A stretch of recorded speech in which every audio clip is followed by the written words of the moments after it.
بارك لنا في رجب وشعبنا وبلغنا رمضان وحسن.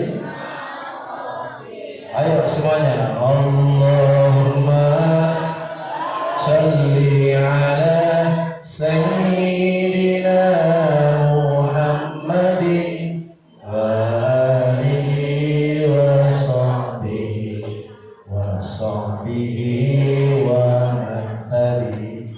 Ibu-ibu sekalian, hari ini kita rajaban, jangan sampai dilupakan, sebab itu kewajiban. Ayo, Allahumma sayyidina Muhammadin wa alihi wa sahbihi wa man tabi. Bapak Ibu sekalian yang dirahmati Allah, ada tempat namanya Hatim. Anak-anakku sekalian, apa kabar? Dalam sehat ya? Ayang Duita.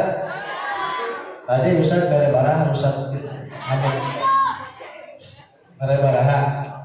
Ayang Duita. Sabaraha. Kata kamak kayaknya. Ada tempat namanya Hatim. Hatim itu, ini Ka'bah nih, kubus ya. Hatim itu antara Hajar Aswad dengan Hijr Ismail. Tengah-tengah itu namanya Hatim. Saat Nabi sedang ngantuk menjelang tidur, namanya zona alfa, nundutan. Di malam itu kira-kira selepas waktu sholat Isya, tapi belum waktu ada sholat. Nabi didatangi malaikat untuk dibelah dadanya, dibersihkan hatinya dengan air Zam-Zam. Wa mala'ahu bil ilmi wal hilmi wal hikmah. Ada 3 yang diisi ke dalam diri dari Nabi: ilmu, hikmah, dan sabar. Apa? Ilmu, hikmah, dan sabar. Kemudian diselesaikan dan Nabi diajak tur jalan-jalan. Perjalanan bumi disebut Isra. Subhanalladzi asra. Maha suci Allah yang memperjalankan. Jadi Nabi Muhammad berjalan di malam hari itu diperjalankan. Asra, diperjalankan. Kalau jalan sendiri itu namanya saro, berjalan di malam hari. Jadi ini Nabi diperjalankan oleh siapa? Allah. Ya. Kalau jalan sendiri saro, Muhammad berjalan di dalam hari, sendiri berjalan. Saro. Ada orang mencurigakan ke rumah kita sambil ngambil barang nggak jelas, itu namanya di malam hari bukan saro tapi sero. Nah, perjalanan buminya adalah dari Masjidil Haram ke Yasrib. Mana Bu? Yasrib di mana? Nama Madinah nanti. Jadi rutenya gitu, dari Masjidil Haram ke Yasrib. Kata Jibril, ya Muhammad, nanti setelah perjalanan ini kau akan diperintahkan hijrah ke sini, Yasrib, ke Madinah. Kau akan bangun peradaban di sini. Kau akan berkembang di sini, karena kau akan diusir dari kampung. Di Yasriblah Nabi sholat 2 rakaat. Dari Yasrib naik buruk lagi Nabi ke Bukit Tursina. Mana Bukit Tursina? Wattin wazaitun wa turisin. Bukit Tur. Apa bukit ini? Bukit kecil yang Nabi Musa dipanggil oleh Allah karena dikhianati oleh Bani Israil. Muhammad, ini tempat dipanggilnya Nabi yang godaannya, ujiannya berat. Karena yang dia hadapi adalah seorang raja berkuasa, dia orang miskin. Dia adalah Nabi Musa di Bukit Tursina. Nabi sholat 2 rakaat. Dari Bukit Tursina, Nabi naik lagi buruk ke Baitul Lahmi. Baitul Lahmi itu rumah daging, jadi kayak kampung yang di situ banyak penyembelihan hewan kambing bebas. Muhammad, disinilah seorang laki-laki lahir dari rahim ibu tanpa ayah. Dia Nabi Isa alaihi salam. Singkat cerita, dari Baitul Lahmi atau Bethlehem, Nabi diajak ke Masjidil Aqsa, Baitul Muqaddas. Masjid Aqsa itu julukan, artinya jauh dari Makkah. Yang benar namanya Baitul Maqdis, julukannya Masjidil Aqsa, artinya jauh. Mekah dibangun oleh malaikat, Aqsa dibangun oleh Nabi Adam 40 tahun setelah Masjidil Haram berdiri. Nabi Adam hijrah ke Baitul Maqdis. Di sanalah didirikan masjid yang sekarang disebut dengan Masjidil Aqsa. Sholat beliau 2 rakaat di Masjidil Aqsa. Baru perjalanan naik ke langit. Ada di mana? Dalam surah An-Najm ayat 1 sampai ayat 18. Wan najmi idza hawa ma dhalla sahibukum wa ma huwa wa ma yantiqu 'anil hawa in huwa illa wahyun yuha ila akhir ayat sampai ayat 18. Allahumma shalli ala sayyidina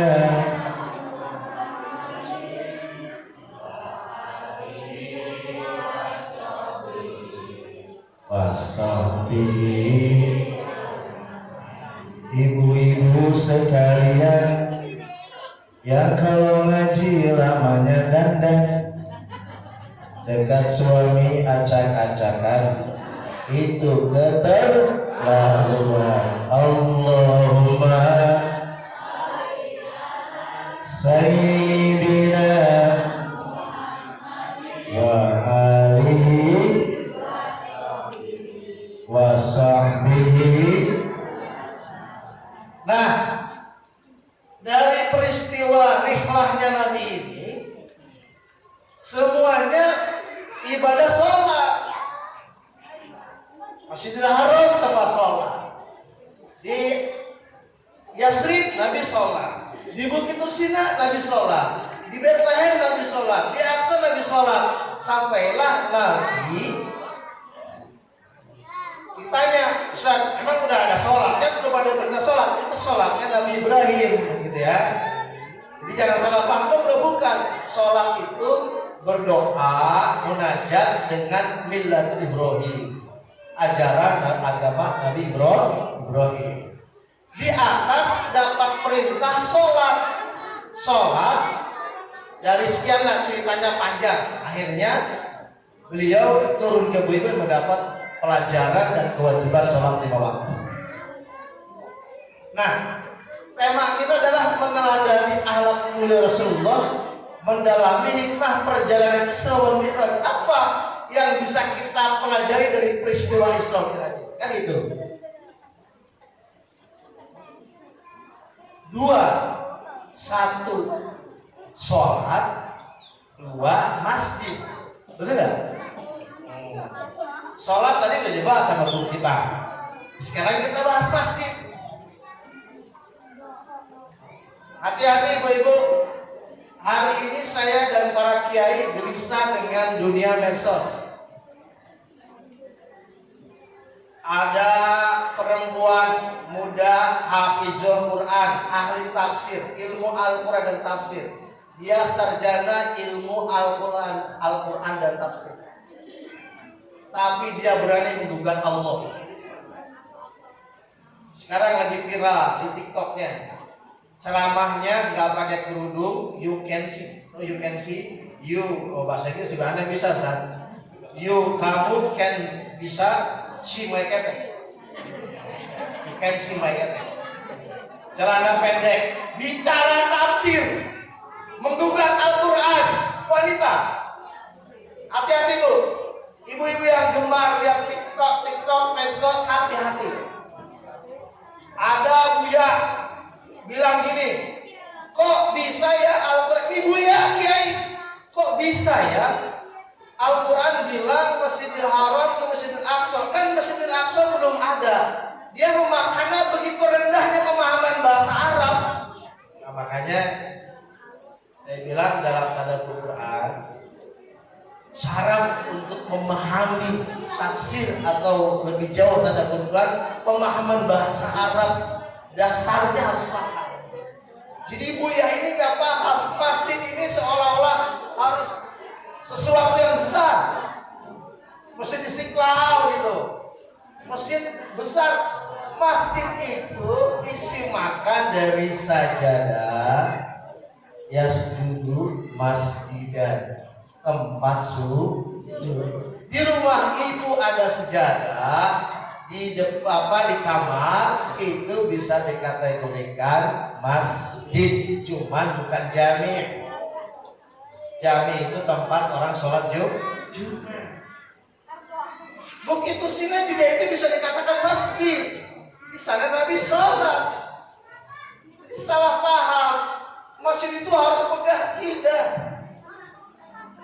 Para petani kita ada saung, di saungnya ada tempat sholat, di situ sejadah, bisa disebut dengan masjid atau bahasa kita musola, langgar, majlis taklim dan lain sebagainya. Nah ini karena pemahaman bahasa yang begitu rendah. Kok Al-Quran juga siapa ente?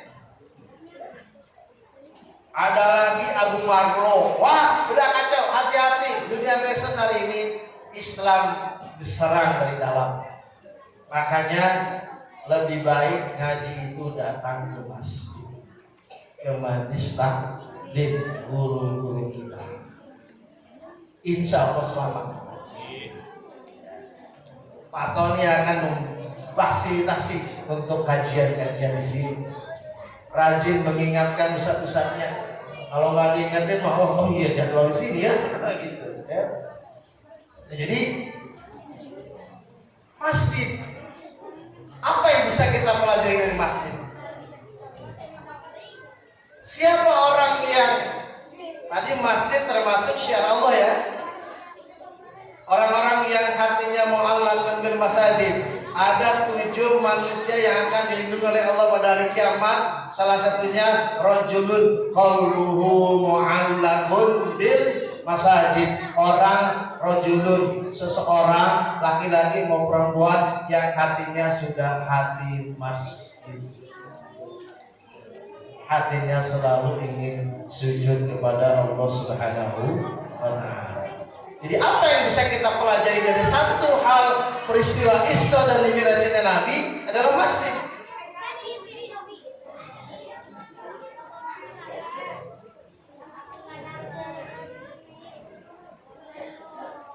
Baik, saya persingkat.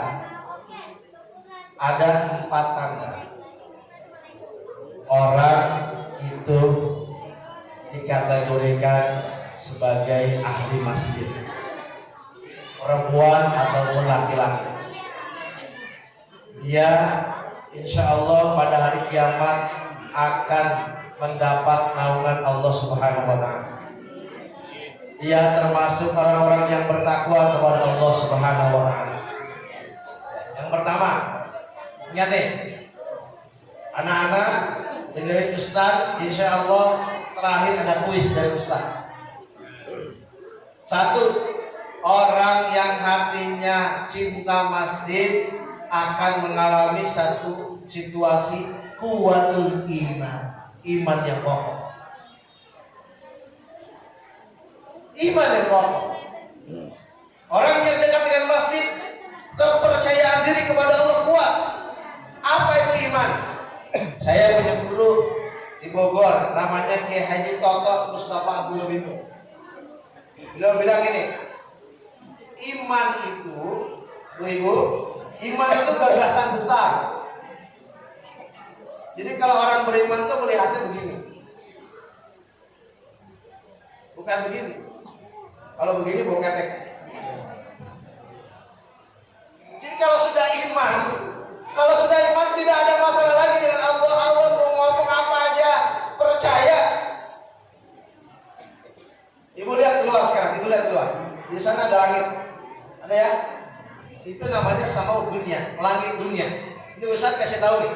Kalau ibu-ibu, bapak-bapak mau ke sana, ibu harus tahu jarak dari sini ke langit sana itu 500 tahun cahaya. 500 tahun cahaya, mana? Ada yang ahli fisika sini, fisika. Wah ini ilmu sosial semua kelihatannya. Kata para ahli fisika, 1 tahun cahaya, ini 500 tahun cahaya kalau mau sana ya. Jadi pesawatnya kecepatannya kecepatan cahaya, nggak bisa pesawat odong-odong. Apalagi pakai remote. 1 tahun cahaya itu 9,5 triliun kilometer kali 500 tahun kali 7 lapis langit bumi, langit kali menuju lantai 7 ke Sidratul Muntaha, indaha jannatul.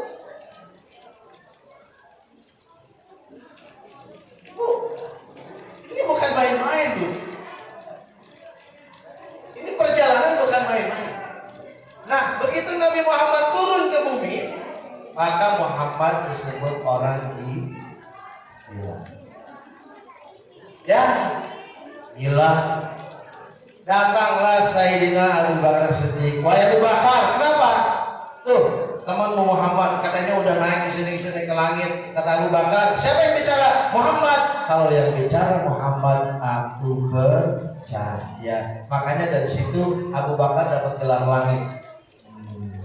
Gelar itu ada 2, ada gelar bumi, gelar langit. Gelar bumi itu doktor, profesor, insinyur, buya, ajengan, guru, tuan guru, habib, itu gelar bumi. Gelar langit adalah as-siddiq, al-ulama,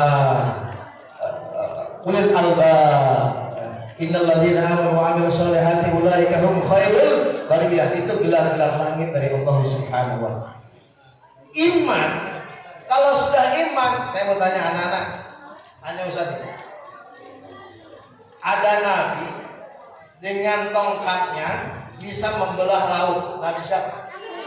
Nabi Musa. Kalian percaya? Percaya membelah laut? Bisa pinjam tongkatnya ke Turki sekarang buat membelah Sungai Ciliwung? Nggak bisa, karena itu mukjizat. Ibu-ibu, ada nabi dibakar sebesar lapangan bola, besar apinya habis, orangnya nggak kenapa-napa. Siapa dia? Ibu percaya? Itu iman. Itu iman. Iman. Jadi iman itu nggak perlu bukti, nggak. Kalian udah percaya. Nah, iman, kata guru saya, itu ada produk.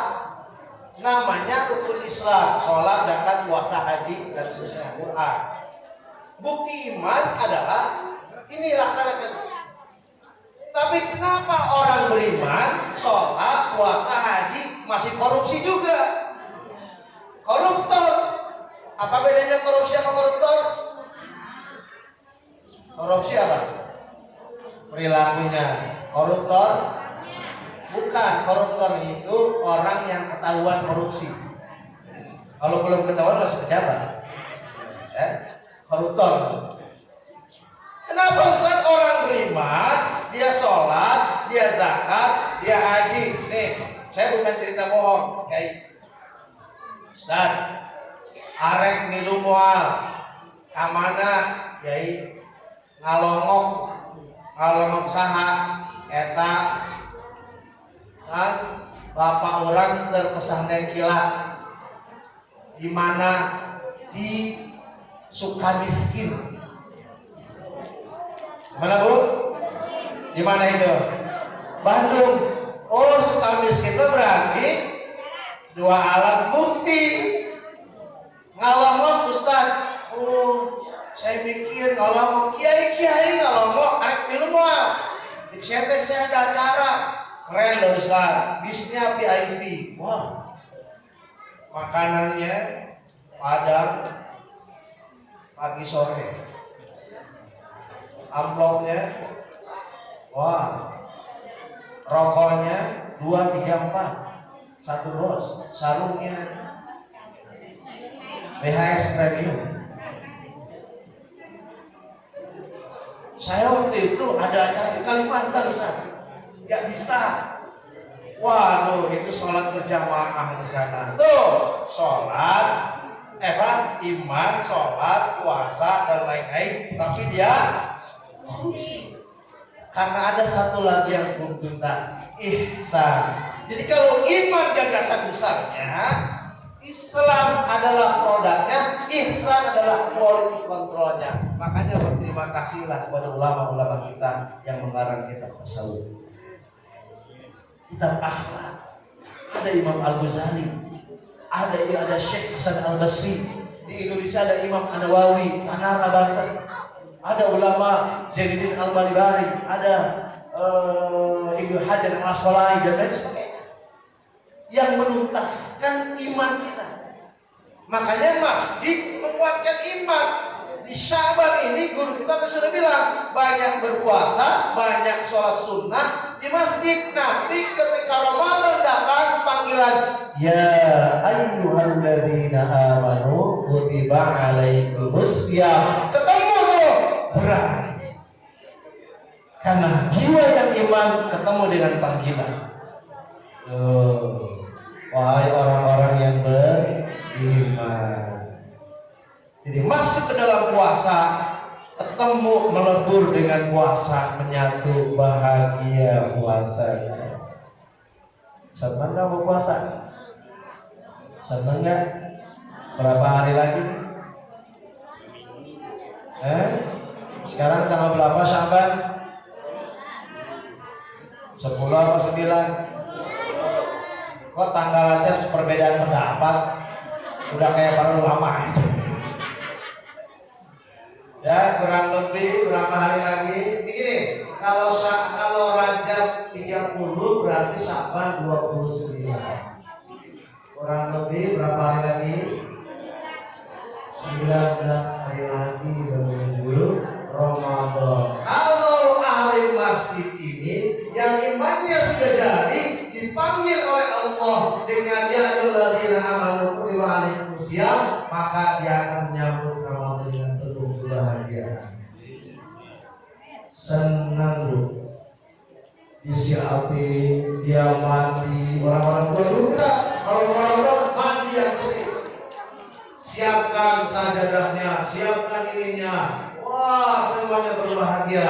Marhaban ya Ramadan dengan iman dan cinta kepada Allah Subhanahu.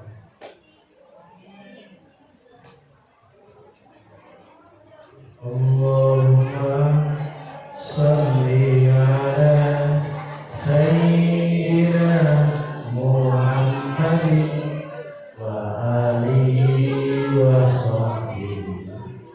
sahbihi. Tadi ibu-ibu dah ya, sekarang bapak-bapak. Bapak-bapak yang ada di depan saya, sholatlah di masjid berjamaah.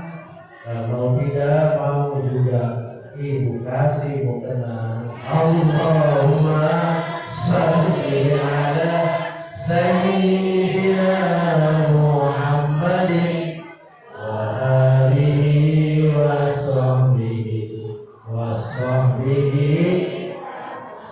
Jadi tuntas ya iman sampai ihsan, ketemu Ramadan, berai, caang, jadi lampul.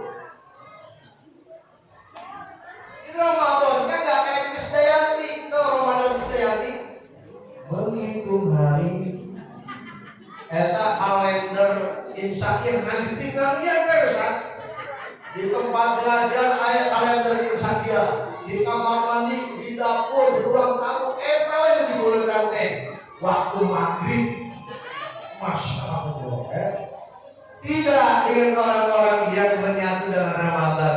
Dia isi Ramadan dengan penuh kebahagiaan. Makanya guru kami, Profesor Dr. Kiai Haji Diri Hafizul mengatakan jangan jadi kaum golbi di bulan Ramadan. Tahu golbi? Golongan bingung. Bingung habis sahur ngapain ya? Datang sholat subuh, habis sholat subuh naon deuynya. Jadi golbi. Akhirnya HP lagi. Pagi-pagi ke warung cekuri, ada cekuri? Nggak ada ya? Atau warung biro. Habis masak ngapain lagi? Ya bingung. Golongan nih. Makanya orang yang beriman itu Ramadan punya jadwal kegiatan. Dari mulai bangun tidur sampai mau tidur ada jadwalnya. Keren tuh. Jadi gimana? Masjid iman. Yang kedua, masjid itu hubbul ibadah. Orang yang ahli masjid, jiwanya masjid, dia cinta resep ibadah. Cinta resep kepada ibadah. Cinta, itu cinta. Belum cinta nggak? Baik, saya kenalkan guru saya. Namanya Kiai Haji Izzaidin Mursyid dari Malaysia. Bapak-bapak di Malaysia ada daerah namanya Jandabai. Sorry. Di Malaysia ada daerah namanya Jandabai. Jandanya baik-baik. Tapi 75 tahun ke atas. Kiai saya bilang ini, cinta itu cuma dua. Ibu-ibu, biar kata suaminya, saya cinta mama. Kalau nggak ada dua hal ini, bohong. Bapak-bapak, kata istri, kata bunda, saya cinta papa. Kalau nggak ada dua hal ini, dusta. Mau tahu? Mau tahu? Bisa tahu nggak ya? Begini, cinta itu cuma dua. Selalu mudah dan selalu ada waktu. Boleh diulang? Selalu mudah dan selalu ada waktu. Itu kata Kiai saya di Malaysia. Gimana contohnya Kiai gini? Selalu mudah. Allah panggil. Segera dia mudah untuk menuju panggilan semua. Kenapa? Karena dia cinta dengan semua. Cinta dengan Allah Subhanahu mudah ya.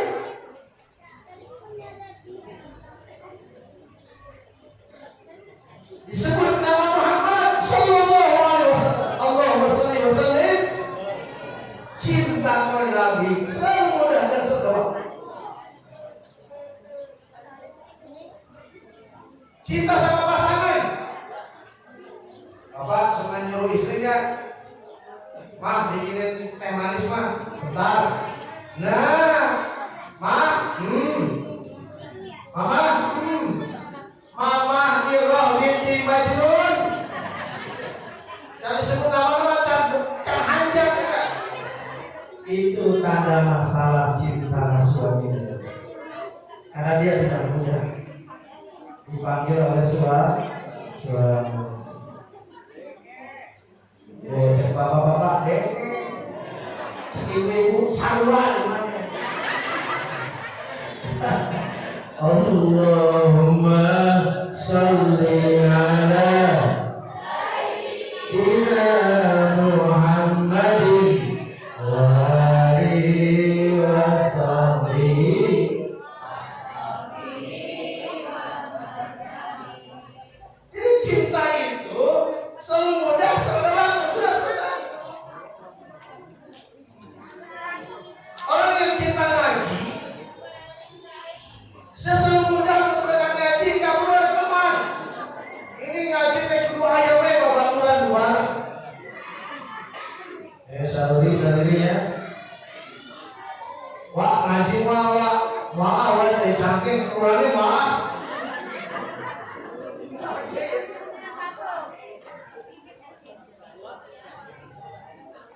Be ngaji nggak be? Ane lagi sibuk, ane nggak ikut juga, be nggak ada. Jadi Syekh Ibnu Qayyim al-Jauziyah dalam kitab Taman Orang-orang yang jatuh cinta dan memandang rindu kepada Allah, home itu, ya, cinta itu mudah dan sudah ada waktu. Sesederhana itu. Bentar lagi Ramadan. Dia mudah untuk Ramadan, dia ingin persiapkan waktu penuh. Ini saya mau tanya nih. Sholat tarawih milih 8 rakaat apa 20 rakaat? Di sini berapa rakaat? 20. Saya ngisi kajian-kajian 8 rakaat plus witir 3. Ibu-ibu, sholat tarawih itu tidak dibatasi 8 atau 20. Sholat tarawih itu Imam Abu Hanifah dan Imam Malik aja 36 rakaat. Bahkan ada ulama yang sholat tarawih 100 rakaat. Sholat tarawih itu tidak dibatasi. Justru Ramadan perbanyak ibadah. Saya mau tanya lagi, sholat witir itu minimum berapa, maksimum berapa? Sholat witir minimum 3 atau 1? Tentu ini sholat witir hiji mah, tilu deh. Saja sholat witir ini hiji yang bersapat-sapat kok. Minimum 3, maksimum 11 rakaat. Nah saya bertanya, pernah nggak sholat tarawih 20 rakaat, witirnya 11? Nah, coba bangun 2025 sejarah dalam hidup kita 20 sholat tarawih plus 11 sholat witir. Cangkel. Tapi ya Allah, kalau sudah ibu laksanakan atau mau ikut tarawih dengan saya, maka 10 hari terakhir Mas Tony, saya mengumpulkan hafiz Quran kurang lebih 10 sampai 20 orang. Kita sholat tarawih 20 rakaat plus 11 witir, 1 malam 1 juz. Ustaz, kok gitu amat? Ini bulan Ramadan. Namanya extraordinary Ramadan.